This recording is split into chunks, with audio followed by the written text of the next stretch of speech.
Вассаламу аля расулилля, амма бад. Ассаламу алейкум рахматуллахи ва баракатух. Урматтуу мусулман бир тууганым, биздин жашообуздагы эң бир орчундуу болгон бир көйгөй маселе бул түш. Урматтуу бир тууганым, бул түшкө маани бериш керек. Себеби дегенде бул түш оюнчук нерсе эмес. Бул түш аркылуу Алладан сөзсүз түрдө белгилер болот. Сөзсүз түрдө. Кээ бир адамдар бар, түшкө ишенбейбиз дейт. Акыйкатта бул түшкө ишенсе болот. Бул түш чындык. Себеби бизге чейинки пайгамбарларга дагы куш кабар берип турган түш аркылуу. Ошондуктан урматтуу бир тууганым, түш бул эң бир орчундуу маселе. Эгерде сиз түшкө көңүл бурбасаңыз, эгерде сиз ошол белгилерге көңүл бурбасаңыз, өзүңүз зыян тартып калышыңыз мүмкүн жашооңузда. Ошондуктан түш өзү үчкө бөлүнөт. Биринчиси илхами, бул Аллахтан келген түш. Экинчиси нафсани, бул нафстын түшү, нафстан келген түш. Үчүнчүсү шайтани, бул шайтандан келген түш. Аллахтан келген түш кандай бул? Урматтуу бир тууганым, Аллах Таала сизге ушундай бир жакшы түштөрдү бериши мүмкүн, Ушу мечитке киргизип, намаз окуттуруп, жакшы сөздөрдү сүйлөттүрүп, же түшүңүзгө алымдар кириши мүмкүн, Меккеде жүрүшүңүз мүмкүн, ак жерде жүрүшүңүз мүмкүн. Албетте бул жакшы түш. Мындан рахат аласыз. Адам баласы эгерде Алладан келген түш болгон болсо, албетте сөзсүз түрдө ал ошол түштөн рахат алат, эс алат. Ал эми нафсани түш деген, урматтуу бир тууганым, бул нафс, бул мындайча айтканда жашооңуздагы ызы чуу, бир жерде жүрөсүз, бир жерде ойноп атасыз, бир жерде отурасыз, бирөөлөр менен сүйлөшүп атасыз, ушундай нерселер болот. Бул нафсани. Ал эми урматтуу бир тууганым, эң негизгиси бул үчүнчүсү шайтани.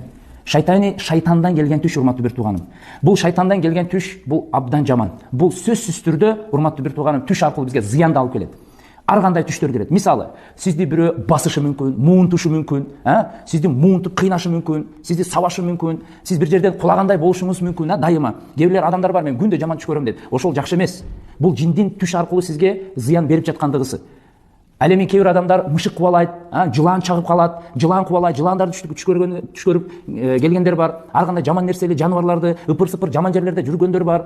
Мен тиякта отуруп түш көрдүм, биякта ушулардын баардыгы, урматтуу бир тууганым, бул шайтандан келген түш. Бул керек болсо жиндер, эркек болсо сөзсүз түрдө ал ошо аял болуп келип, ошол эркекке чабуул жасап, ошол зыян жеткирип, керек болсо кечиресиздер, бул жыныстык катнашка чейин барат.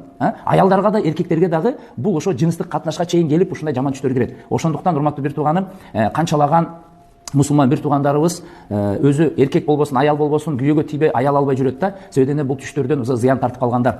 Ошондуктан сиз менен биз бул түштү колдон келишинче, урматтуу бир жаман түш көрсөңүз, анда сиз сол жака карап, ойгонуп туруп, 3 жолу түкүрүп, Аллахтан паана тилеп, аузу биллахи минеш шайтанир ражим деп, оң капталыңызга жатасыз. Жаман түштү эч кимге айтпаңыз. Себеби жаман түштү айтканыңыз бул жакшы эмес. Ошо жаман түштөн сактаныш үчүн аны эч кимге айтпай, жакшылыкка жоруп коесуз. Ал эми жакшы түштү көрө турган болсоңуз, сөзсүз түрдө сиз жакшы түштү ишенген, сырыңызды сактай алган адамга айтсаңыз жакшы болот. Ал эми сиз менен биз ушул түштөрдөн сактаныш үчүн сөзсүз түрдө дем салдырышыбыз керек. Илимдүү, билимдүү молдолорго, дем салуучуларга барып, дем салдырсаңыз, иншалла баары жакшы болот. Кимдин түшү оңолсо, анын иши оңолот. Аллах Таала береке берсин. Ассаламу алейкум ва рахматуллахи ва баракатух.